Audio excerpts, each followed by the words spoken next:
ইরানের ক্ষেপণাস্ত্র হামলা চালানোর কয়েক ঘন্টা পরে লেবাননের রাজধানী বৈরুতে মঙ্গলবার আরও শক্তিশালী বিমান হামলা চালিয়েছে ইসরায়েলের বিমান বাহিনী।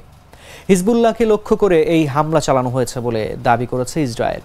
ব্রিটিশ সংবাদ মাধ্যম বিবিসির প্রতিবেদনে বলা হয়েছে, সর্বশেষ এই হামলা চালানোর আগে ইসরায়েলের প্রতিরক্ষা বাহিনী এক্সে পোস্ট দিয়ে বৈরুতে বাসিন্দাদের সতর্ক করে দেয়। পোস্টটিতে বলা হয়, হামলার জন্য যে এলাকা লক্ষ্য করা হয়েছে সেখান থেকে বেসামরিক মানুষকে সরিয়ে নেওয়া প্রয়োজন। 2023 সালের 7 অক্টোবর হামাস যোদ্ধারা ইসরায়েলে অতর্কিত হামলা চালায় ইসরায়েল। ওই দিন থেকেই গাজায় অভিযান শুরু করে ইসরায়েলি বাহিনী।